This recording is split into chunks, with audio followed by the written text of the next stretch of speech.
101,1 Smart FM, The Spirit of Indonesia, Business and Inspiration. Selamat sore Smart Listener, masih semangat Anda mendengarkan kami di Afternoon Drive untuk sore hari ini. Tentunya di tengah cuaca kota Makassar yang sedang kurang bersahabat sore hari ini. Tapi tetap dong ya, semangatnya harus membara, jangan mau kalah sama cuaca gitu ya. Karena sore hari ini kita bahasannya juga sangat patut untuk disimak gitu ya, berkaitan dengan finansial tentunya, apalagi menghadapi 2023 yang kabarnya memang akan terjadi resesi dan lain sebagainya.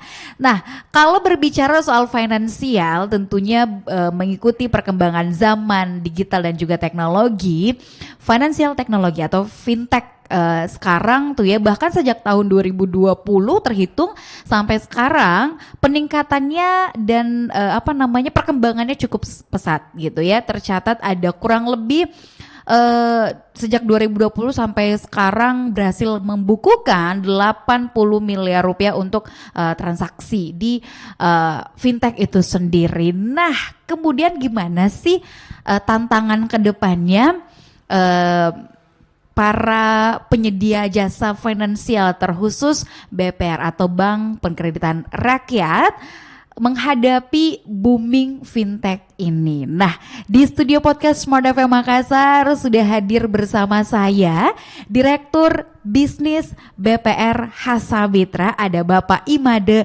Semadi. Sore Pak Made, apa kabar? Selamat sore Mbak Rifa, salam sehat selalu. Salam sehat, sehat-sehat juga Pak ya. Sehat, terbukti dari outfitnya nampak sangat sehat nih, habis olahraga Pak.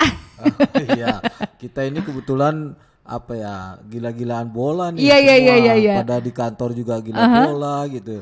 Karena tim saya kalah, saya pakai jersinya MU terpaksa nih. Jagoin siapa sebenarnya Pak? Kroasia. Oh, Kroasia. Tadi malam dibantai 3-0. Waduh, Pak nggak nangis kan Pak ya? Iya. Saya kira Bapak fansnya Portugal, enggak ya? Enggak. Enggak. Kita ini tetap Kroasia. Tetap 4 tahun Kroasia. lalu juga Kroasia. Luar biasa. Kita lihat ya. Nanti hasil Piala Dunia seperti apa gitu ya. Kita tidak berefuria lah ya. Betul. Nah, semangat Piala Dunia juga pastinya terasa dong ya di usia 17 tahunnya BPR Hasamitra. Betul. Gitu ya sampai sekarang. Iya. Walaupun udah lewat peringatan atau perayaan ulang tahunnya, saya mau ngucapin selamat ulang tahun lagi nih Pak Made untuk BPR Hasamitra. Refleksi di 17 tahun ini apa nih Pak? Ya, ini ibarat kita seorang manusia nih ya. Kalau 17 tahun ini kan masih dalam remaja ke dewasa. Remaja ke dewasa, sweet 17 kan. Iya, tidak benar. ada namanya sweet 19 gitu.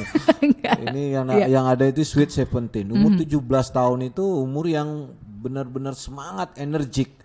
Makanya kita mencanangkan tahun 2023 nanti itu kita harus kerja happy. Jadi semuanya bergembira. Kerja apapun itu dikerjakan harus dengan gembira. Sebab dalam kondisi gembira, hormon adrenalin kita ini menjadi lebih meningkat dan akhirnya kita diharapkan menjadi lebih produktif, lebih proaktif, tidak saling menunggu gitu. Jadi harapannya seperti itu. Nah, tahun 17 tahun ini ya enggak terasa ya. Kita udah 17 tahun dan banyak tantangan, banyak peluang tentunya, peluang dan tantangan pasti ya selalu berdampingan ya. Nah, itu yang kita selalu selalu sadari bahwa di balik tantangan itu selalu ada peluang. Nah, karena banyak sekali tantangan tentu ya seperti tadi nih judul acara ini pun pula bagaimana tantangan menghadapi fintech. Ya. Jadi yang perlu kita sadari sekarang sebetulnya adalah perubahan. Jadi setiap hari itu perubahan, setiap detik itu ada perubahan.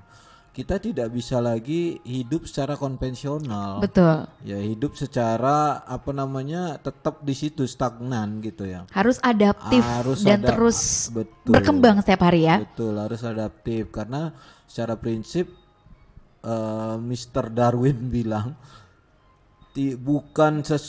yang menang persaingan itu bukan orang yang kuat, bukan orang yang cerdas, tetapi orang yang mampu adaptif, orang yang mampu menyesuaikan dirinya terhadap kondisi gitu. Nah, kami pun Hasamitra terus meningkatkan diri, terus menyesuaikan dengan perkembangan-perkembangan situasi gitu. Dan seperti tadi yang sudah disampaikan, seiring perkembangan akan ada terus nih tantangan.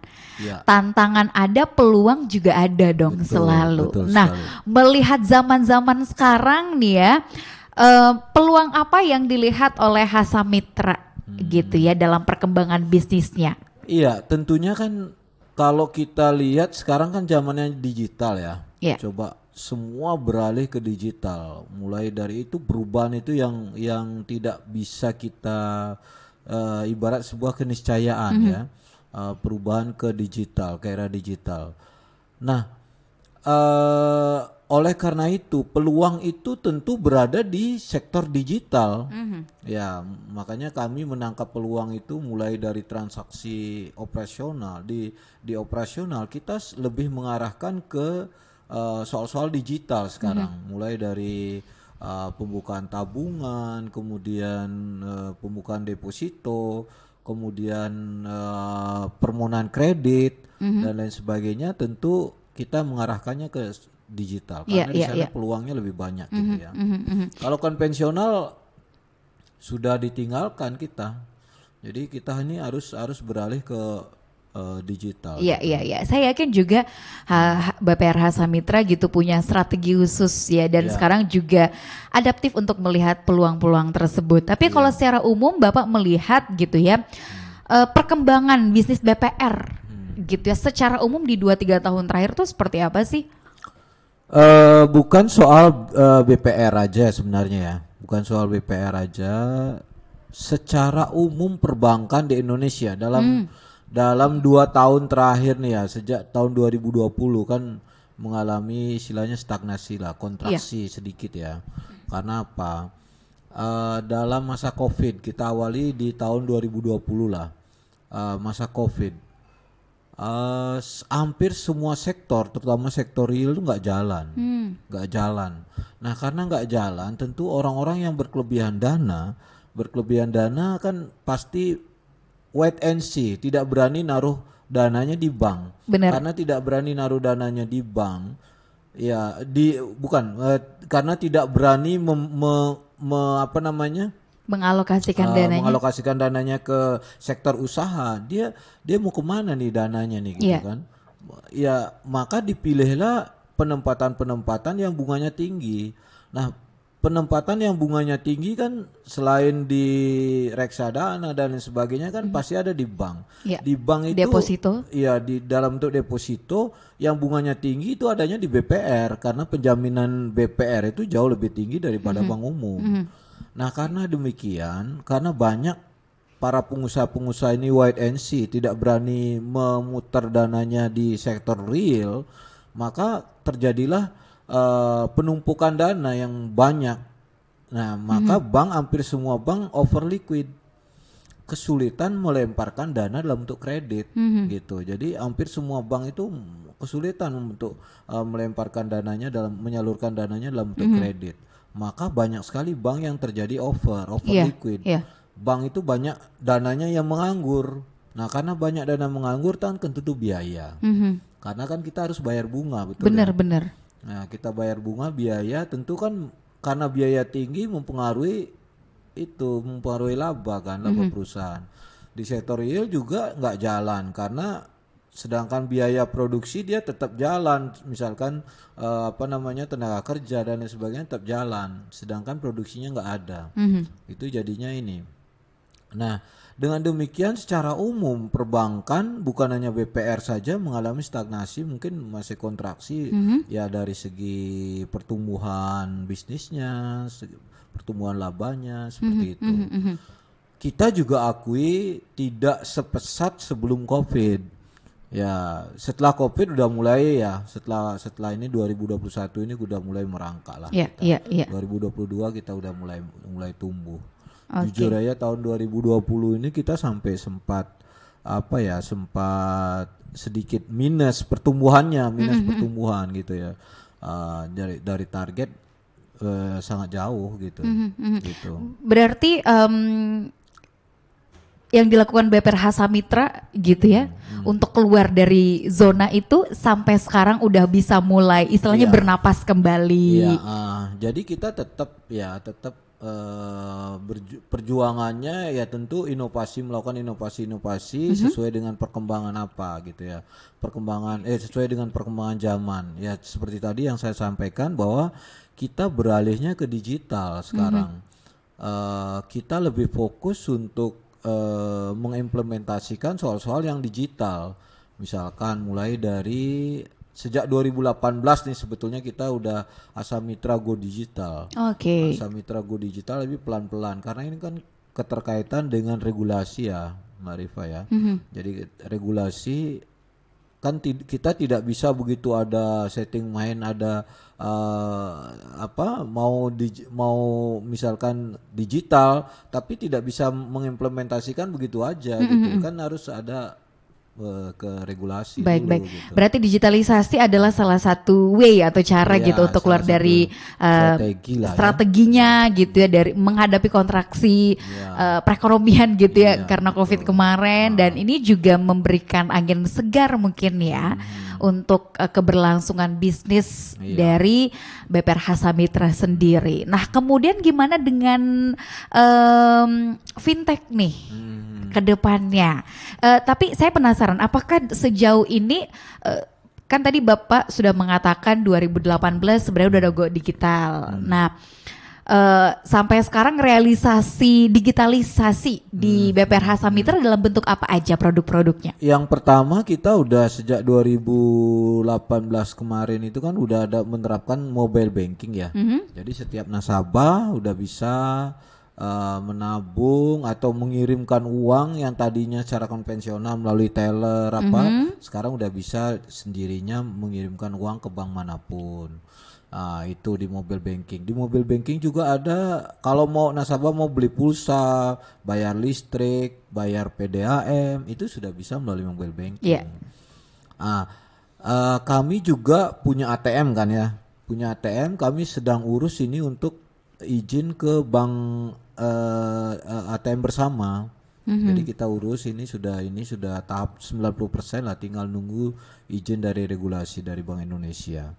Kemudian di ATM kami sudah bisa juga narik tanpa kartu. Cashless ya. Cashless. Jadi cardless istilahnya, bukan cashless, cardless karena ngambil cash ya. Betul. Kalau orang kan biasanya pakai kartu, nah sekarang ini pakai mobile banking. Nah, ke depan kita ingin kembangkan mobile banking kita ini dengan untuk bisa melakukan pembayaran dengan QRIS. Tapi belum ada regulasinya gitu. Jadi selalu kita kembangkan.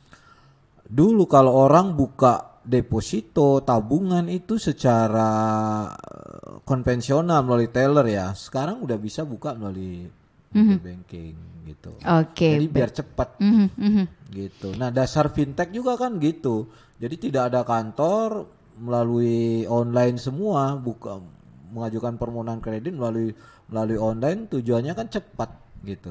Nah, kita mudah juga dan cepat gitu ya. Dan cepat, gitu. Baik. Nah, ini obrolan kita semakin menarik, smart listener. Selain melalui produk yang tadi sudah disampaikan, mobile banking yang pasti sangat jelas dirasakan manfaatnya oleh nasabah BPRH Samitra. Kira-kira strategi generik lainnya dari BPRH Samitra untuk menghadapi era booming fintech seperti apa, dan melihat perkembangan fintech sekarang ini, kira-kira celahnya seperti apa nih yang bisa dimasuki oleh BPRH Samitra gitu ya. Kita akan bahas di sesi selanjutnya, smart listener. Jika Anda memang juga ada pertanyaan gitu atau ada sesuatu yang ingin di-sharing kepada kami di sore hari ini dalam obrolan kami bersama BPRH Samitra, boleh langsung tuliskan komentar Anda di kolom komentar YouTube channel Smart FM Makassar atau juga melalui WhatsApp di 0811461011. Kami akan kembali setelah jeda berikut.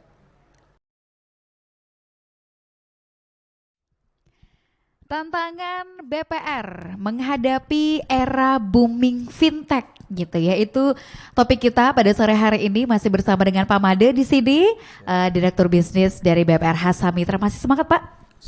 Semangat dong ya. Nah, ini juga jangan lupa smart listener yang sekarang mungkin lagi ada di jalan ingin menyimak langsung obrolan kami, boleh langsung ke YouTube channel Smart FM Makassar. Teman-teman Hasamitra juga pasti nonton nih ya.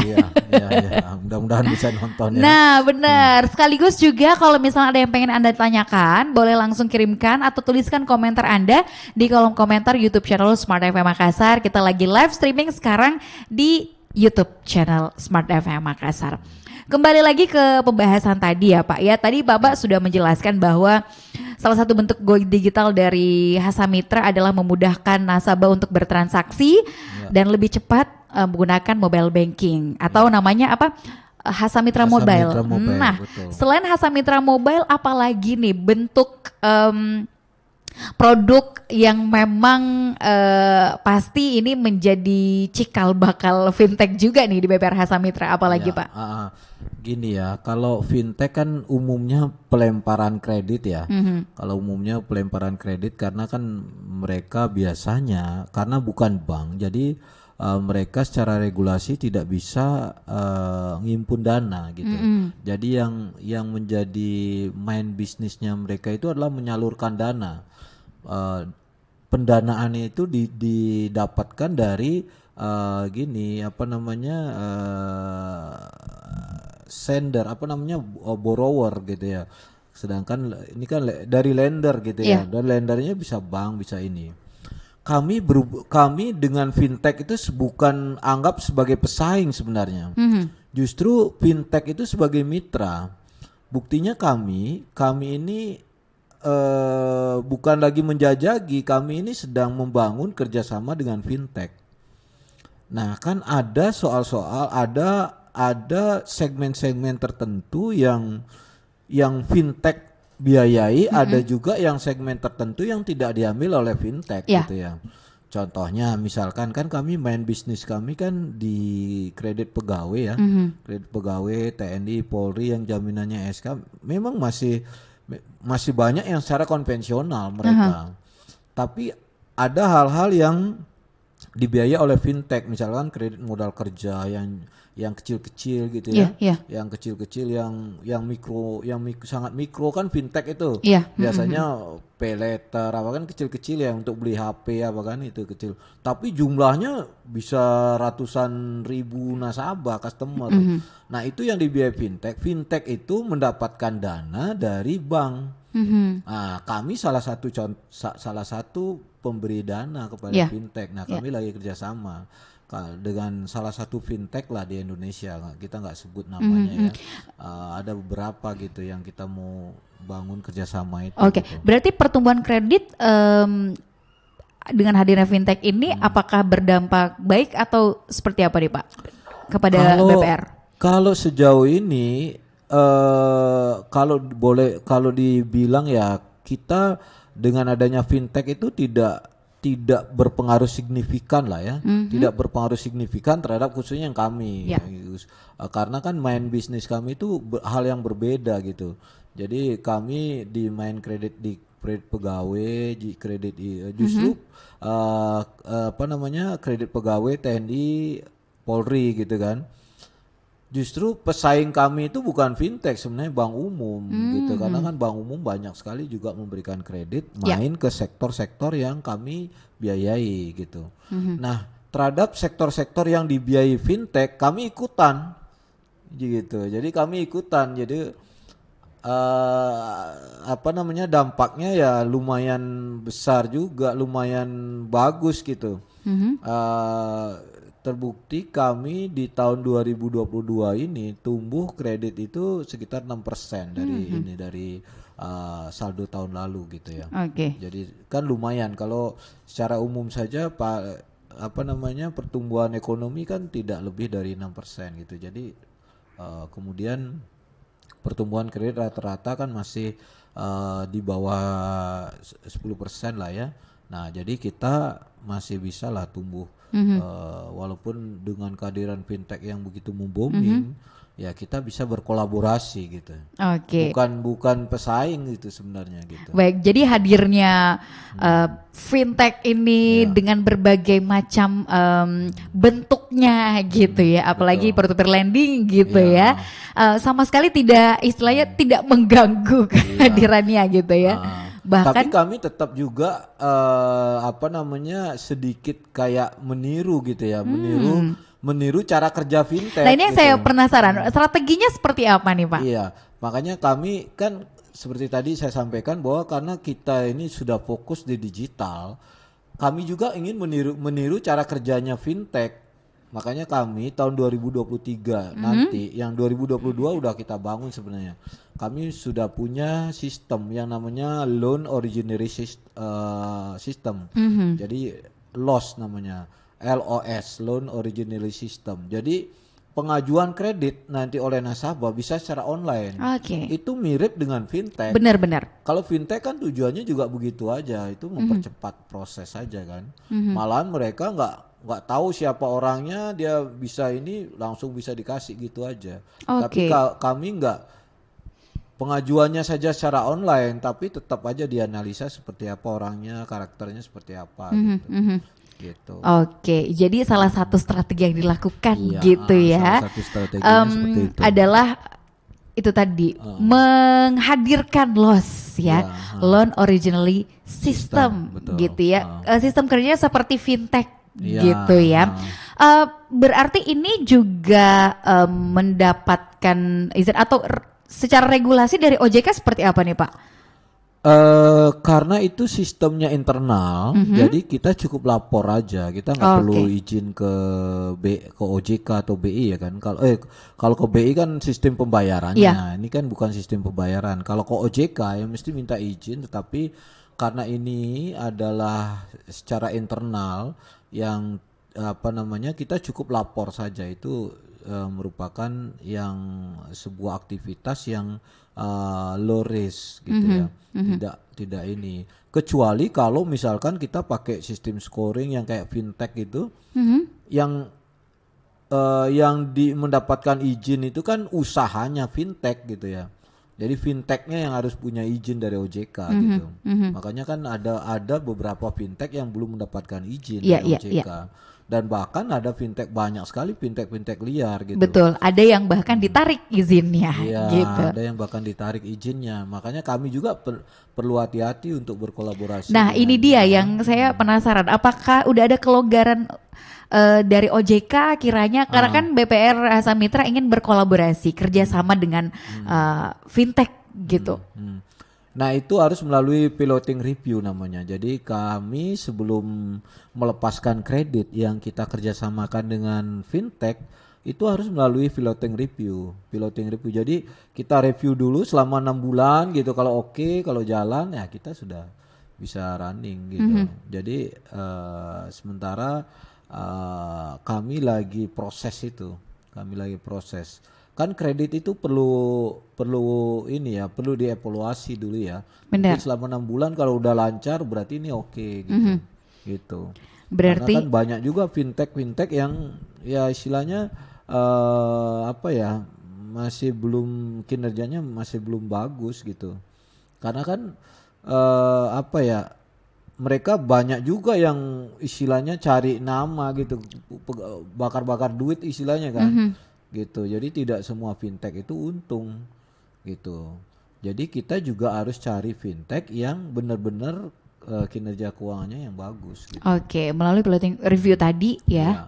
Selama 6 bulan. Iya, nah kalau sudah piloting review nanti disetujui oleh OJK baru kita running. Gitu. Sekarang sudah ada di tahap mana nih kira-kira?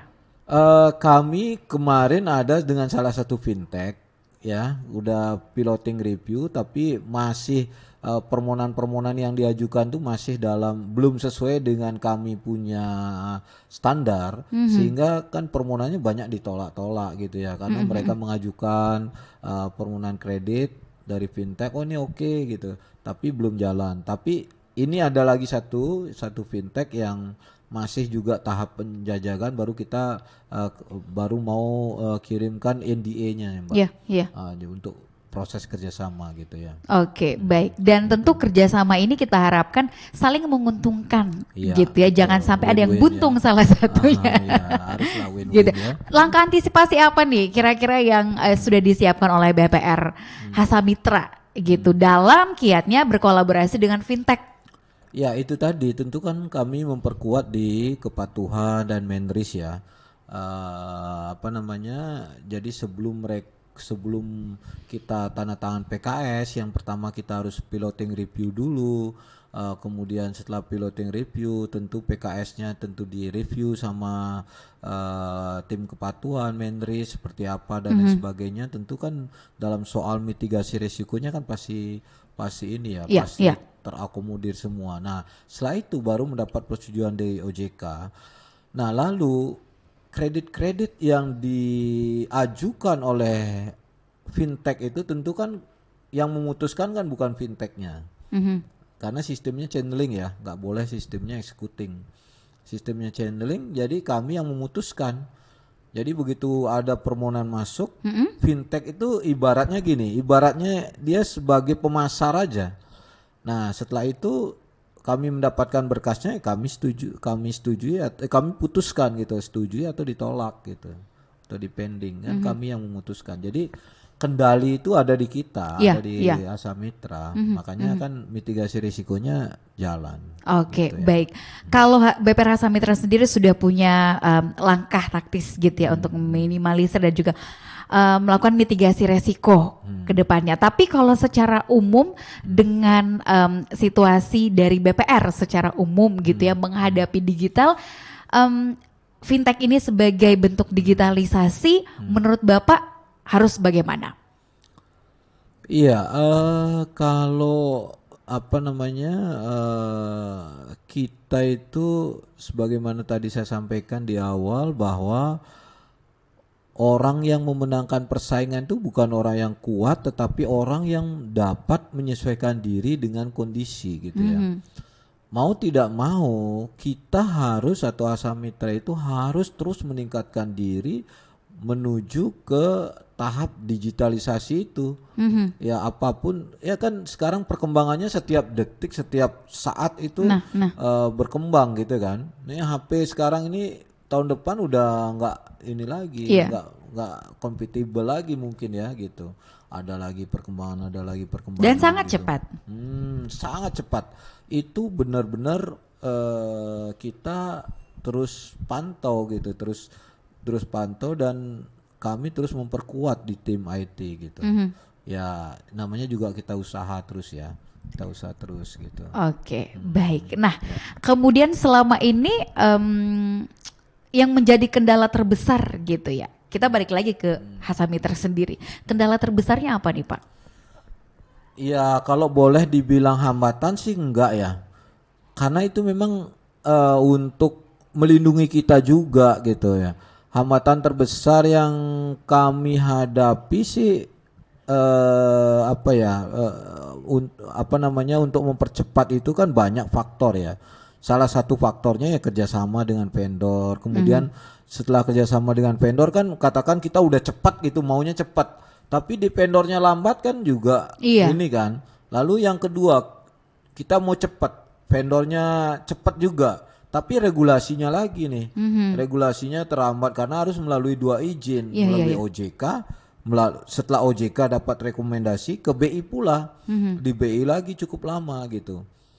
Jadi itu yang membuat kita bukan hambatan sih sebetulnya, karena kan salah kalau bilang kita hambatan ya, Ya. itu tantangan gitu Tantangan, ya. bener. Tantangan yang mesti harus kita hadapi gitu ya. Oke, baik. Udah kelihatan banget nih semangatnya BPR Hasamitra gitu ya. Pokoknya nggak ada tantangan, kendala yang tidak bisa dihadapi gitu ya. Bahkan mereka sudah menyiapkan strategi khusus dan juga langkah-langkah taktis begitu untuk meminimalisir resiko apapun yang terjadi gitu ya. Termasuk juga era booming fintech gitu ya. Kita akan kembali dalam obrolan ini, Smart Listener, kembali kami juga mengajak Anda untuk bergabung bersama kami melalui YouTube channel Smart FM Makassar.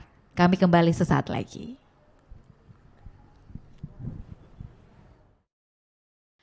Kita masih dalam obrolan bersama dengan BPR Hasamitra, gimana strateginya untuk menghadapi era booming fintech. Tadi udah sebenarnya di-spill gitu ya sama Pak Made, strateginya bahkan mengajak atau berkolaborasi saat ini ya dalam tahap kerjasama dengan beberapa fintech dan sedang proses. Ada pula mitigasi resiko yang sudah disiapkan oleh Hasamitra. Tapi sebelum itu kita baca dulu nih, sebelum kita lanjut, gimana untuk mengetahui gimana share marketnya dari Hasamitra. Gitu ya. Kita jawab dulu pertanyaan yang masuk di YouTube channel Smart FM Makassar ya. Dari BA ya. Salah satu BPR terbaik di Sulsel katanya. Terima kasih. Terima kasih Pak BH ya. Iya. Ini salah satu nasabah kayaknya ya. Kemudian dari Andi Kifli. Apakah dengan sistem digital sekarang ini Pak Hasamitra juga serba online semuanya? Misal buka rekening, pengajuan kredit dan lain sebagainya. Terus bagaimana respon SDM-nya untuk tindak lanjut apply atau pendaftaran melalui online ini? Baik, kan kalau ini untuk sementara ya, untuk sekarang ini karena LOS itu kami rencananya launching di Januari 2023. Nah, untuk sementara nasabah itu biasanya mengajukan permohonan kredit melalui web. Nah, web itu langsung terhubung ke aplikasi internal. Kami biasanya kalau sudah terhubung ke aplikasi internal itu biasanya tim kredit itu langsung menindaklanjuti ke lapangan. Di mana lokasinya, apa usahanya atau apakah dia seorang pegawai di instansi mana, mereka tindak lanjuti untuk mendapatkan berkasnya. Berkasnya langsung diproses pada hari itu juga ya, mungkin 1-2 hari sudah ada jawaban. Seperti itu. Jadi tindak lanjutnya seperti itu. Berarti responnya terbilang sangat cepat dan iya, kita sangat berusaha untuk cepat gitu ya. Yang penting berkasnya lengkap. Ya, berkasnya lengkap tuh cepat gitu, prosesnya kita cepat. Jadi dengan online ini jawabannya yes, responnya juga sangat cepat ya SDM atau karena kan di tim kami dari ada Hasamitra. SLA ya, ada SLA-nya begitu ini SLA-nya sampai tingkat di sini, segini, tingkat segini gitu. Jadi kita ini. Baik, sudah terjawab ya Andi Kifli. Kemudian Dian Mega. Halo Bapak, apa saja nih strategi Hasamitra dalam menghadapi era fintech? Adakah inovasi tertentu? Nah itu tadi sudah kita diskusikan juga ya. Yang akan launching di Januari mungkin salah satunya Pak ya? Ya, salah satunya adalah launching LOS, Loan Originally System, yang mana setiap nasabah nanti bisa mengajukannya secara online, secara mengajukan permohonan kredit secara online. Jadi itu tujuannya adalah mempercepat. Fintech juga kan seperti itu, jadi mempercepat. Terus setelah itu kita akan kembangkan ke credit scoring. Jadi credit scoring, setiap nasabah yang begitu mengajukan kredit itu akan terhubung ke credit scoring. Jadi contoh misalkan nasabahnya si A ini kesukaannya apa gitu, sukanya main di Facebooknya di mana, misalkan bilangnya kerja di Jalan Sudirman, tahu-tahu nggak di dalam Facebooknya ada di luar kota, berarti kan bukan ini gitu ya, atau seperti apa. Nah kemudian terhubung ke dalam instansi tertentu, misalkan Dukcapil, kemudian ke BKN untuk kredit pegawai, ya itu kita lagi upayakan seperti itu, kredit scoring. Jadi tujuannya adalah mempercepat. Itu cara menghadapi fintech. Yang berikutnya adalah tentu kita ingin mengembangkan kolaborasi dengan fintech gitu. Jadi kita tidak saing-saingan gitu ya, tidak saing-saingan di lapangan. Sama dengan Indonesian Idol, begitu kita di depan panggung kita mungkin saing-saingan, tapi kita di dalam rangkul-rangkulan. Benar-benar. Gitu kan. Oke. Jadi tetap untuk ini. Gitu. Ini sekaligus juga menjawab pertanyaan dari Risnawati gitu ya, strateginya BPR menghadapi fintech udah dijawab juga tadi. Strateginya apa? Kolaborasi ya nggak sih Pak? Sekarang bukan zamannya saingan tapi kolaborasi. Jadi bukan lagi kompetisi tetapi competition. Jadi competition itu kita ini saling rangkul, tapi tujuannya untuk tujuan bersama gitu ya, tujuan bersama. Karena secara prinsip masing-masing orang punya ini ya, punya rezeki masing-masing. Benar, Jadi benar. kita tidak saling saingan, saling sikut di lapangan, enggak. Kita saling kolaborasi. Apa yang kita bisa kolaborasikan untuk kemajuan masyarakat, untuk peningkatan kesejahteraan masyarakat gitu. Oke, Sebenarnya itu baik. yang paling penting. Sudah terjawab ya pertanyaannya. Kemudian dari Retnowati Hardono, selamat BPR Hasamitra sebagai pelopor BPR berbasis Digitek di Sulselbar. Jempol katanya Siap, ya. makasih Bu Bu Oke. Retno. Kemudian Muhammad Andi Basri, keren tahu inovasi dari Hasamitra. Lagi keren lagi nanti kalau ada ATM bersamanya. ATM bersama. Gitu. Nah, ini Targetnya kita lagi kapan urus nih? Targetnya kita kapan lagi nih? urus. Kita lagi ini prosesnya sekarang udah 90%-an ya, udah hampir selesai lah ya. Ini sudah tahap UIT, sudah tahap pentest sekarang, pentest ya. Kalau pentest sudah ini kita sudah ajukan ke OJK. OJK tinggal kasih rekomendasi, setelah ada rekomendasi kita ajukan ke BI. Ke BI itu ada SLA-nya sekitar 60 hari. 60 hari kerja gitu. Mudah-mudahan tidak di hari ke 59 dijawab masih kurang. Iya. Nah, jadi 60 hari kerja begitu ini mudah-mudahan satu kali aja 60 hari kerja udah jadi gitu. Nah, kalau 60 hari kerja kira-kira di triwulan pertama tahun 2023 ini sudah bisa kita running gitu. Itu kembali lagi kan tadi tantangan apa gitu ya, tantangannya di situ. Fintech ke regulasi.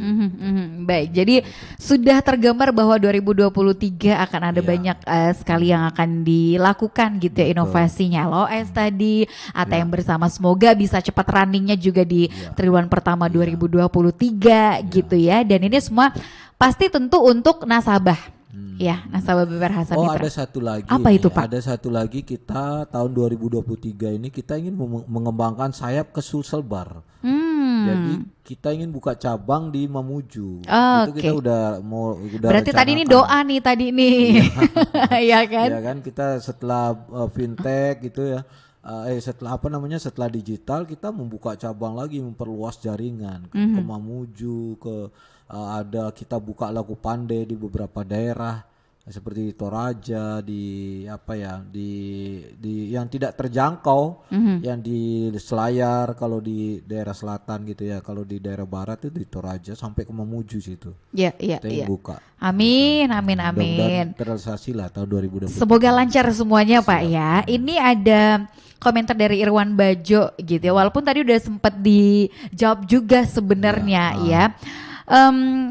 Kalau BPR Hasamitra menuju fintech, nah apa nih strateginya yang akan dilakukan biar bisa bersaing gitu sama fintech lain gitu? Iya, itu tadi seperti tadi bahwa kita ini bukan strateginya ibarat kita menghadapin musuh di perang gitu ya. Kita perang